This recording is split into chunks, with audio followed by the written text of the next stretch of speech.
तो मैं 10 मिनट करूंगा। आज मैं बलेसा के दौरे पे हूँ, बलेसा आया हूँ। बलेसा आपको पता है डोडा बावन है, और डोडा बावन महराज मलिक का खित्ता है, एरिया है, और महराज मलिक यहाँ का रूलर है। महराज मलिक यहाँ के दिलों में बसता है। दिलों में ही क्या बसता है, मैंने जगह जगह जहां जहां गया महराज मलिक के नाम सुने। हर गाड़ी पे लम्हा दिखा, हर जगह लम्हा दिखा, जमीनों पे लम्हा दिखा, बर्फ में लम्हा दिखा, हर जगह लम्हा दिखा, जहां देखा वहां लम्हा दिखा। कोई बुजुर्ग औरत दिखी, उसके दिल पे लम्हा दिखा। कोई गरीब बंदा था, उसके दिल पे लम्हा दिखा। कोई मजलूम था तो उसके वहां पे लम्हा दिखा। हर जगह लम्हा दिख रहा था, हर जगह लम्हा। तो मैंने किसी से पूछा कि लम्हा है क्या, तो पता चला ये लम्हा वही लम्हा है जो जुल्म है। ये जुल्म का लम्हा है जो ज्यादा टाइम नहीं रहेगा, ज्यादा वक्त नहीं रहेगा, खत्म हो जाएगा। वक्त आएगा, खत्म हो जाएगा। ये जुल्म भी ज्यादा, ये जुल्म की रात है, खत्म हो जाएगी, ये रहनी नहीं है। बात उसी लोकतंत्र की कर रहा हूं, बात उसी डेमोक्रेसी की कर रहा हूं, जिस डेमोक्रेसी के नगमे गाए जाते हैं, जिस डेमोक्रेसी के गीत गाए जाते हैं। आज भी जब हमने 78 साल पूरे कर दिए हैं अपनी भारत की आजादी की, अभी भी हमें अंग्रेजों जैसे वाइसराय, अंग्रेजों जैसे लीडर, अंग्रेजों जैसे बंदे दिखते हैं। आज भी हमें अंग्रेजों के जैसे लोग, अंग्रेजों के शक्ल तो वैसी नहीं है, कपड़े तो वैसे नहीं है, कपड़े शायद वैसे होंगे, लेकिन वैसे ही वैसी सोच, और वैसे गरीब को दबाना, वैसे गरीब को धक्के मारना, वैसे ही आज के वाइसराय जैसे, उस टाइम के लॉर्ड कर्जन जैसे अभी भी लोग हमें दिखते हैं। आज भी वैसे लॉर्ड कर्जन जैसे लोग कुचलते हैं, कुचलने की कोशिश करते हैं मेरे गरीब को। और जिस गरीब की बात करता था, जिस गरीब की बात करने वाला वही बंदा था जो जिस लम्हे का इंतजार आज पब्लिक कर रही है, जिस लम्हे का इंतजार लोग करते हैं। वही लॉर्ड कर्जन जैसे लोग गरीबों को दबाने की पूरी कोशिश करते हैं, गरीबों की हक की दबाने की कोशिश करते हैं। एक पॉलिटिकल ब्यूरोक्रेटिक नेक्सस है जहां पे माफिया चल रहा है, और माफिया की दलाली करने वाले, कुछ पॉलिटिकल लीडर्स की दलाली करने वाले हमारे एडमिनिस्ट्रेशन में मौजूद हैं। और वहीं पे हमारी एडमिनिस्ट्रेशन के भी दलाल, आगे से दलाल हैं, जो छोटे मोटे दलाल हैं, वो भी कोई दलाली करने में कमी नहीं रखते हैं, छोड़ते नहीं है वो दलाली करने में। लेकिन वक्त आ चुका है गरीब को जवाब देने का, गरीब को जवाब देना पड़ेगा, गरीब को उठना पड़ेगा, अपना जो उस पर जुल्म हो रहा है उसके बारे में बोलना पड़ेगा। वो जुल्म के बारे में बोलेगा तभी जुल्म खत्म होगा। आप जगह जगह देखो, जहां जहां जुल्म होता है, ये लम्हा रहने वाला लम्हा नहीं है, ये लम्हा खत्म हो जाएगा, ये लम्हा ज्यादा देर रहने वाला नहीं है। बहुत सारे दलाल दलाली करने में मसरूफ हैं, बिजी हैं, मसरूफ हैं कि दलाली कैसे करें, किस तरीके से करें, कहां कहां करें, कमी नहीं छोड़ते हैं। लेकिन वहीं पे हमेशा कुछ लोग हिटलर के खिलाफ भी उठे थे, वहीं पे मुसोलिनी के खिलाफ उठे थे, जुल्म के खिलाफ, जहां जहां जुल्म हुआ है वहां वहां जुल्म के खिलाफ उठे। आज भी अगर हिटलर को याद किया जाता है, हिटलर को इस तरीके से याद किया जाता है कि हिटलर वही बंदा है जिसने 60 लाख यहूदियों को मारा था। आज भी अगर मोहल्ले में, हमारे मोहल्ले में कोई बदतमीजी करता है, जुल्म करता है, तो आज भी उसको हिटलर के नाम से पुकारा जाता है। तो वैसे ही हिटलर और वैसे लॉर्ड कर्जन जैसे लोग, लॉर्ड कर्जन हम इसलिए कहते हैं कि लॉर्ड कर्जन जैसे लोग भी यहाँ पे हैं। लॉर्ड कर्जन क्यों? क्योंकि वो लॉर्ड कर्जन जैसे तरीके से चलते हैं, लॉर्ड कर्जन के तरीके कपड़े लगाते हैं। हमारे पास गांधी भी ये मिसाल है, गांधी नॉन वायलेंस की बातें करता था, अहिंसा की बातें करता था, और सत्याग्रह की बात करता था। गांधी आपने एक ही कपड़े में देखा, जब भारत में रहा तो एक कपड़े में रहा। वो कपड़ा क्या था? वो कपड़ा धोती था, सफेद कपड़ा। वो कहता था खादी का कपड़ा मैं लगाता हूं तो पूरा मेरे भारतवर्ष के लोग खादी का कपड़ा लगाने चाहिए। हमारे पास भी एक एमएलए था, जब वो असेंबली में जाता था तो वो एक कपड़े में जाता था। आपने ट्राउजर में, लोअर में देखा होगा और टी शर्ट में देखा होगा। क्यों? क्योंकि मेरा गरीब भी वही लगाता है। तो मैं भी जब दफ्तर में जाता हूं, मुझ पे भी पर्चे इसलिए लगते हैं क्योंकि मैं भी टाई कोट पैंट लगा के नहीं जाता हूं।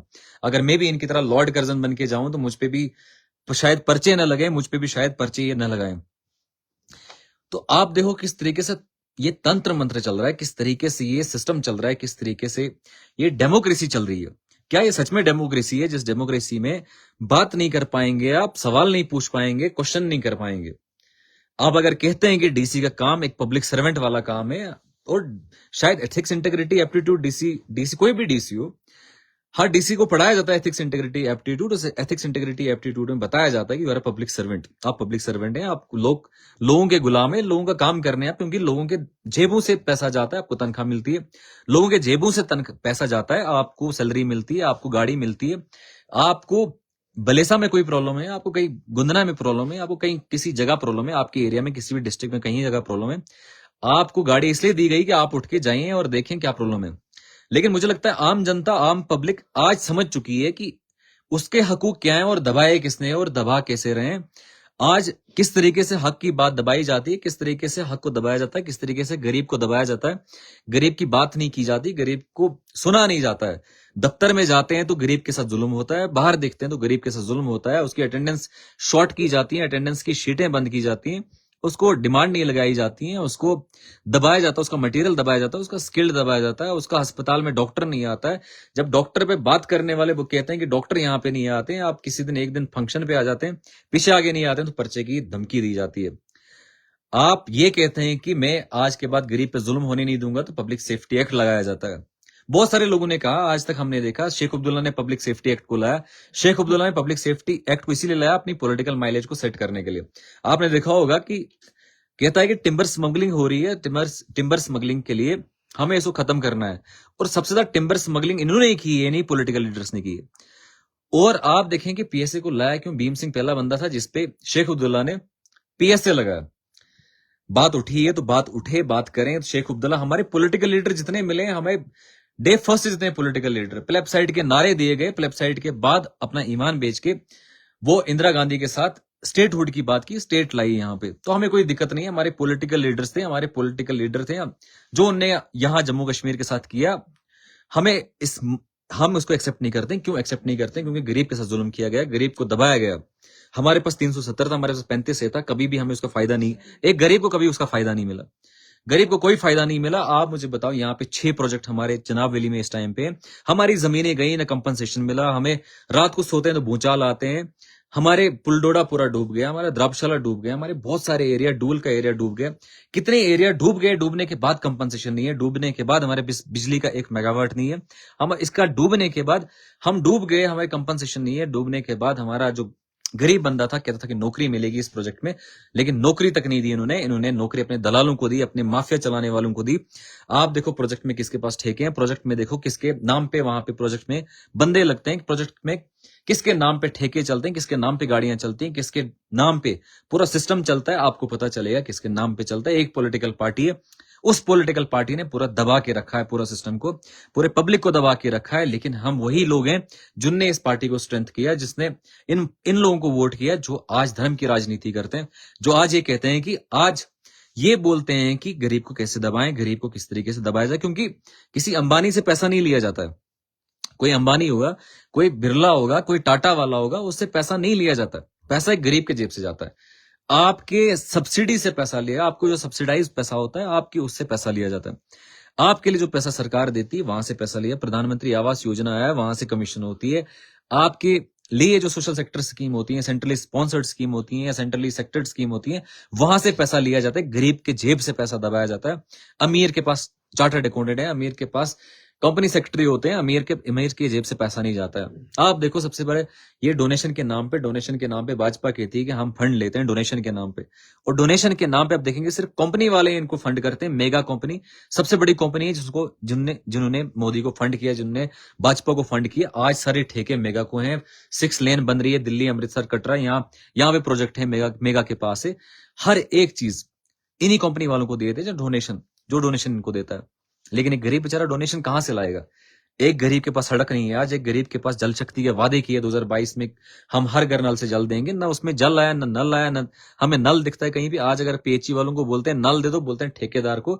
अब ठेकेदार को टेंडर निकालना पड़ेगा, फिर आपको नल का मिलेगा, फिर आपको उसके बाद पाइप आएगी आपको उसका। आप देखें पाइपों का हालत क्या है। मेरे एक दोस्त ने भी वीडियो डाली है, आप देख लेना। उस वीडियो में अमजद गिरी ने जो वीडियो डाली उसमें मैंने बताया कि किस तरीके से मोदी का टेक्नोलॉजी अभी भी यहाँ चलता है। मोदी टेक्नोलॉजी डिजिटल इंडिया, आप देखेंगे डिजिटल, हमें इस टाइम डिजिटल इंडिया पे हूं, नेटवर्क का इतना इशू है, लोग रिचार्ज 5G वाला करते हैं लेकिन 4G वाला रिचार्ज भी नहीं चलता यहाँ पे। मैं इस टाइम पे तेंदला में हूँ, तेंदला बलेसा में हूँ, तेंदला बलेसा में हूँ, और एयरटेल वाला ये जियो वाला इस भाजपा के साथ मिलके यहाँ के लोगों को नेटवर्क नहीं दे पाता है। नेटवर्क यहाँ पे 4G पे चल रहा है, 4G भी नहीं चल रहा है, मुश्किल से कोई वाईफाई इस टाइम पे कनेक्ट किया गया, फिर जाके ये चल रहा है। लेकिन वहीं पे दलाली करने में डिपार्टमेंट के लोग, कोई एडमिनिस्ट्रेशन के लोग दलाली करने में, इन पॉलिटिकल पार्टियों की दलाली करने में कमी नहीं छोड़ते हैं। लेकिन वहीं पे एक गरीब की बात करने वाला पहला शख्स पूरे भारत में हमें कोई दिखा था, गांधी के बाद वो था महराज मलिक। लेकिन उस पे पर्चे लगाए गए क्योंकि ये गरीब की बात करता है। ठेकेदारियां बंद हो गई थी, एनसी वालों की ठेकेदारियां बंद हो गई थी, भाजपा की ठेकेदारियां बंद हो गई थी, इन बाकी लोगों की जो ठेकेदारियां चला रहे थे उनकी ठेकेदारियां बंद हो गई थी। तो इसलिए वो ठेकेदारियां, उसको बंद करने के लिए उन्होंने पूरा सिस्टम पर्चों पे पर्चों लगा के, और फिर खुद कानून कहता है कि person is innocent till proven guilty, कि बंदा जब तक ना कन्विक्शन हो तब तक बंदे ने कोई गुनाह नहीं किया है। लेकिन जब गुनाह नहीं किया, कानून कहता है गुनाह नहीं किया, तो पीएसए पे वो जज सुन क्यों रहा है? मुझे ये समझ नहीं आ रहा। आप देखो कि आज कोई बात करेगा तो उसे पर्चे लगाए जाते हैं, ज्यादा बात करेगा तो उसे पीएसए लगाएंगे, उससे ज्यादा बात करेगा तो एनएसए लगाएगा, उससे ज्यादा बात करेगा यूएपीए लगाएगा। तो पता नहीं कौन कौन से कानून है जो ये जो ब्लैक एक्ट, रोलेट एक्ट जो जलियांवाला बाग में लगाए गए थे, वैसे वैसे एक्ट हैं, इतने इतने एक्ट हैं कि समझ नहीं आ रहा है। गरीब को दबाने की कोशिश की जाती है, पूरी गरीब पे जुल्म करने की बात की जाती है। दोबारा हमारे पास अभी प्रधानमंत्री ग्राम सड़क योजना की बात करते हैं। ग्राम सड़क योजना इनकी ही भाजपा के वाजपेयी ने दिया था। वाजपेयी ने 2000 में ये स्कीम लाई। आज तक बोला 250 घर जहां पे वहां रोड देंगे। मैं काहरा में खड़ा था, काहरा के अपोजिट साइड एक गांव में, तो गांव क्या इतना रोड चूसू तेंदुलू है, इंदलू एक जगह है, वहां पे सड़क नहीं है। वहां पे मुझे लगता है वाजपेयी शायद जिंदा होता तो वो आज रोता कि यहाँ पे मैंने जो 250 लोगों के लिए घर रखे थे, जहां पे 250 लोगों की सड़क होगी, वो आज उनको सड़क मिलनी थी। लेकिन बड़े अफसोस की बात है, ये भाजपा के लोग हमें थालियां बजवा रहे हैं। ये भाजपा के लोग हमें इस टाइम पे खाली थालियां बजवा रहे हैं। कोविड हो गया, बोला खाली थालियां बजाओ। थालियां तो खाली बजानी थी क्योंकि उसमें चावल ही नहीं बचे थे, हमारे पास दालें नहीं बची थी, राशन की दुकानें बंद हो गई थी। आज भी गरीब एक गरीब मेरे हजारों गरीब फोन करते हैं, जनाब इन्होंने हमारा एपीएल कर दिया। जहां पे उमर अब्दुल्ला एपीएल में, वहीं पे मेरा गाजी निजामुद्दीन वो भी बेचारा एपीएल में, वहीं मोहिदीन एपीएल में, वहीं विद्यालाल एपीएल में, कृष्ण लाल एपीएल में। वही गरीब जिनके घरों में मैं जाता हूं, जिनके पास चावल खाने के लिए नहीं होते हैं, बेचारे रात भर थालियां बजाते रहते हैं। वो थालियां इसलिए बजाते हैं क्योंकि इन्होंने उनकी इनकम 1 लाख से ऊपर कर दी। और जब वो एडी के पास जाते हैं, एडी फूड के पास जाते हैं, एडी फूड कहता है नहीं जनाब 80,000 से नीचे होगा तो तब बीपीएल बनेगा, 30,000 से नीचे होगा, 20,000 से नीचे होगा तो अंत्योदय बनेगा। और आज कितने फ्री सिलेंडर मिलेंगे अंत्योदय वालों को? अंत्योदय वाला जब रखा ही नहीं है कोई, तो उसको देंगे किसको? वहां पे अंत्योदय वाले को ने एपीएल बना दिया।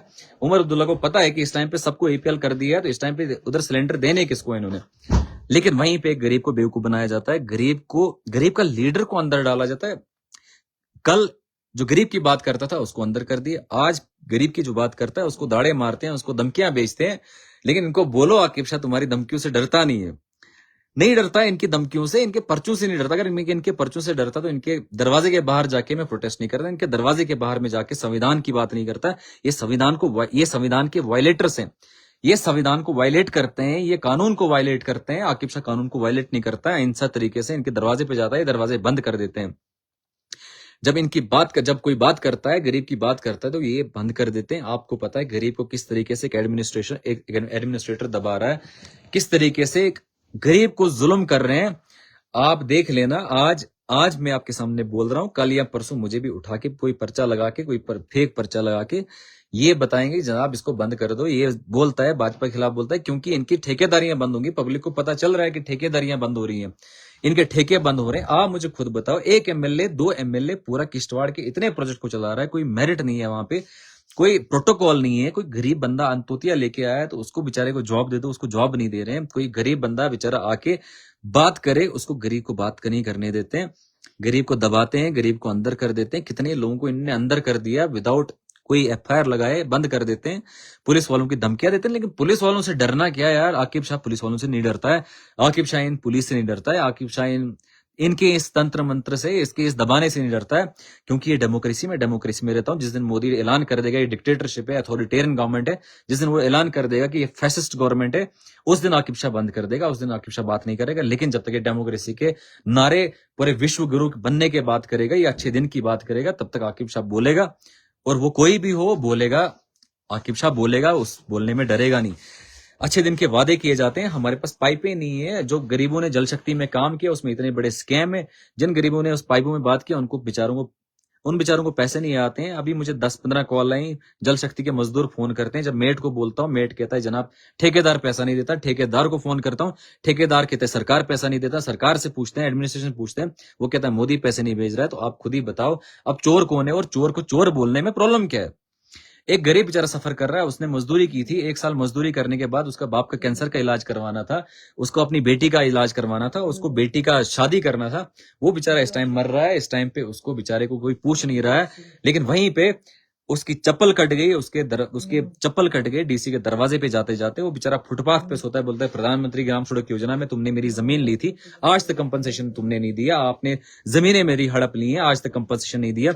ये जब 5 मिनट तो आप देखो नेटवर्क जा रहा है, आप देख ही रहे होंगे। लोग रिचार्ज 350 का डालते हैं, मैंने भी 350 का रिचार्ज डाला है। लेकिन ये जियो वाला पता नहीं कहां सोया, एयरटेल वाला पता नहीं कहां सोया। इसको बोलो यहाँ पे 5G का अगर तुमने डोंग रचाया है, यहाँ पे 5G की बातें करते हो। मोदी 5G डिजिटल इंडिया की बात करते हैं। यहाँ का गरीब अभी भी 5G के बगैर है, 4G के बगैर है। डिजिटल डिवाइड इतना ज्यादा है कि यहाँ पे अभी भी कुछ कमेंट आए हैं। पहले सलाम वालेकुम, जितने भी भेजा सबको वालेकुम सलाम। अब इतना बड़ा कमेंट है, ये पढ़ नहीं पाऊंगा मैं। मेरे जो टीम है वो आ चुकी है। यहाँ पे कोई टीम है, अमजद है, दानियाल है, तो वो देख लेंगे कि कमेंट क्या, हम बिल्कुल रिस्पॉन्स करेंगे, आपको कोई इशू नहीं। आप देखेंगे डिजिटल इंडिया की बात की जाती है, डिजिटलाइज कर दिया इंडिया। लेकिन इंडिया में डिजिटलाइज कहाँ है? नेटवर्क नहीं है यहाँ पे, फोन नहीं जाते हैं हमारे यहाँ पे। लेकिन वहीं पे ये कहते हैं कि नहीं ST2 दे दो। किस पूरे चुनाव वैली में एक जगह ST2 है, क्या हमारे पास चुनाव वैली में ST2 नहीं मिलना चाहिए था? क्या पूरे चुनाव वैली का और पूरे पीर पंजल को ST2 है? वो भी हमारे जैसे लोग हैं, हमारे जैसे भाई लोग हैं। लेकिन ये वो कहते हैं कि हम तो उनको जानते ही नहीं है। लेकिन ये जानते पार्डर वालों को, पार्डर में जहां पे ये ST2 देते हैं, लेकिन वहीं पे पूरा चुनाव वैली में कहीं पे ST2 नहीं है।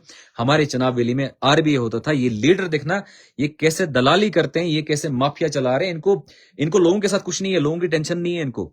इन्होंने RBA को 20% या 10% पहुंचा है। इस टाइम पे NC गवर्नमेंट को 10 से 7.5 पहुंचा रही है।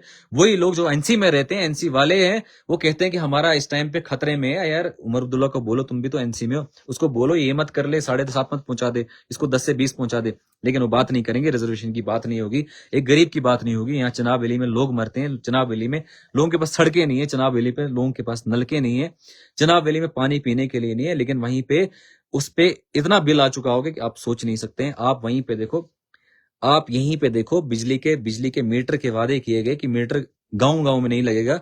हमने एक MLA को फोन किया कि मीटर लगाने यहाँ पे आए। मीटर, वो कहता है पहले मेरे घर में मीटर लगेगा, फिर मैं किसी और के लगा नहीं दूंगा। तो मैंने जब फोन किया एक्सीएन को, उसने कहा जनाब नहीं, ऐसा नहीं है, हमें बोला गया सबसे पहले गरीब के घर लगेगा मीटर, क्योंकि गरीब आसानी से लगाने देगा, उसको पर्चे का दाड़ा मारेंगे, उसको हम पर्चे का डराएंगे, तो जब पर्चा लगाएंगे तो वो मीटर लगाने देगा। अमीर मीटर लगाने नहीं देगा। लेकिन आहिस्ता आहिस्ता हमने सब घरों में मीटर लगाने। आप याद रखें, पब्लिक को याद रखना चाहिए, पब्लिक को जाग जाना चाहिए। ये पर्चों से डराने वाले लोग, आप इनसे नहीं डरे, इनकी कोई बेस नहीं है। डरा जो दूसरों को डराता है वो खुद डरा हुआ था। शेर किसी को डराता नहीं है। शेर जब चलता है तो शेर अपनी दाढ़ से चलता है, लेकिन वो डराता किसी नहीं। गीदड़ है जो डराते हैं, ये दलाली करने वाले लोग हैं। दलाली करने वालों से आकिब शाह नहीं डरता है। मुझे लगता है मेरे जो लोग हैं वो, उनको भी नहीं डरना चाहिए। जो मेरे भाई लोग हैं उनको भी डरना नहीं चाहिए। परसों मीडिया वाले आए थे, मैंने कहा DC डोडा मुर्दाबाद, वो भाग गए। इतना डरा के रखा है, पर्चे इनको देते हैं। Media fourth pillar of democracy है, लेकिन इनको वही मीडिया वाले चाहे जिनको ये फंड करते हैं, जो इनकी दलाली करते हैं, इनको वही मीडिया वाले चाहे। जो इंडिपेंडेंट मीडिया वाले हैं उनसे बात नहीं करेंगे, उनकी बात नहीं करेंगे, उनको बात करनी नहीं देंगे। लेकिन गरीब को दबाने के पूरे तरीके हैं इनके पास, पूरे तंत्र मंत्र हैं इनके पास। ये गरीब को दबाएंगे कब तक? ये सवाल है मेरा इस भाजपा से और इस एडमिनिस्ट्रेशन से, जो अपने ढोंग रचा है कि मजहब खतरे, मजहब खतरे में नहीं है। आप सड़कें नहीं दे रहे हैं, रोड एक्सीडेंट होते हैं तब खतरे में इंसान है। और वहां पे मुस्लिम भी खतरे में, हिंदू भी खतरे में। आपने MRI मशीनें नहीं रखी हैं अस्पतालों में, अस्पताल अच्छे से नहीं चलते हैं। अस्पतालों में तुमने डिक्टेटर बिठा के रखे हैं, अपने एडमिनिस्ट्रेशन में डिक्टेटर बिठा के रखे हैं। उनकी वजह से खतरा है। गरीब जब जाता है, वो हिंदू हो मुसलमान हो, वो कोई भी मजहब से जाता है, जब एडमिनिस्ट्रेटर के पास जाता है, वो उसको धक्के मारता है। डिमांड जहां गरीब की नहीं लगती है, वहां हिंदू मुसलमान नहीं देखता है, वो गरीब देखता है। आज मजहब कोई नहीं देखता है, ये देखता है गरीब है। बस ये इलेक्शन सत्ता पाने के लिए मजहब का इस्तेमाल करते हैं। और डेवलपमेंट हमें जीरो है। आप देखो कुंतवाड़ा में वो लड़का अजय गया, वो सड़क खराब थी इसलिए वो उसमें नीचे चले गया। अगर सड़क ठीक होती, 3 साल से बोला कि सड़क ठीक करो, सड़क ठीक नहीं हुई। 2014 में वही एमएलए था, उसने बोला कि तो रोड तो किसी रेट थिक ना, इतने रोड देंगे तुम पकड़ पकड़ के थक जाओगे। आज उसी सड़क, जो सड़क 2-4 किलोमीटर की बनाई है, वो स्पेशली टिम्बर स्मगलिंग के लिए बनाई गई है। स्पेशली दख्त काट रहे हैं, हमारा क्लाइमेट चेंज कर रहे हैं, प्रोजेक्टों से इनको नहीं बना। पूरा किश्तवाड़ को खत्म कर दिया, पूरा डोडा को खत्म कर दिया तुमने। लेकिन न किश्तवाड़ियों को एम्प्लॉयमेंट मिला, न किश्तवाड़ियों को उस बिजली से कोई बिजली का फायदा मिला। यहाँ की बिजली बाहर बिक रही है, लेकिन हमारे किश्तवाड़ वालों को उससे कुछ भी नहीं मिला, हमारे डोडा वालों को कुछ नहीं मिला, हमारे भद्रवाह वालों को कुछ नहीं मिला। क्लाइमेट हमारा चेंज, बर्फ हमें नहीं पड़ती है यहाँ पे, बारिश यहाँ नहीं होती है। जो चिड़ियां चहक चाहती थी वो बेचारी चिड़ियां गायब हो गई, परिंदे गायब हो गए, यहाँ पे पूरा खत्म हो गया। आज यहाँ जो बात करेगा, अब इन्होंने नया जू बना दिया, जू मतलब पिंजरा, पिंजरा घर बना दिया है, उसमें जो बात करेगा उसमें डाल देते हैं उसको, पिंजरे घर में जबरदस्ती बंद कर देते हैं। तो शेर पिंजरे में नहीं जाता है, ये जू बनाते हैं, इन्हें जू बना के रखे हैं। पर्चे पर्चे वाला जू बनाए, पर्चा डालेंगे बस अंदर डाल दो, पर्चा लगाओ अंदर डालो, पर्चा लगाओ अंदर डालो। लेकिन वहीं पे ये कोई भी एक बंदा गरीब की बात करने वाला नहीं था। गरीब अगर एमएलए भी बना, उसके लिए भी सीएम बात नहीं करेगा। सीएम ने बात नहीं की, किसी और ने बात नहीं की कि महराज मलिक बाहर आना चाहिए। कितने एमएलए थे जो गवर्नर के पास गए, जिनने असेंबली बंक किया और बोला महराज मलिक बाहर आना चाहिए? कितने एमएलए थे? आपने सबको देखा होगा। इसलिए हम चाहते हैं अगली बार जम्मू कश्मीर में आम आदमी पार्टी है, जैसे दिल्ली में हमने काम करके दिखाया, वैसे हम जम्मू कश्मीर में काम करके दिखाएंगे। आप आम आदमी पार्टी का दामन सभी पकड़ो, मजबूती से पकड़ो। आम आदमी पार्टी आपके लिए खड़ी है, आम आदमी पार्टी अब काम करेगी। मुझे बहुत सारे लोग कहते हैं हम दलालों के खिलाफ वीडियो बनाना चाहते हैं, इन माफिया के खिलाफ वीडियो बनाना चाहते हैं, लेकिन आकिब भाई ये डराते हैं, डेली डराते हैं, पर्चा लगाएंगे पर्चा लगाएंगे। मतलब इतना दिमाग में डाल दिया है कि पर्चा लगाएंगे बंद कर देंगे। आप ये थक गए हैं।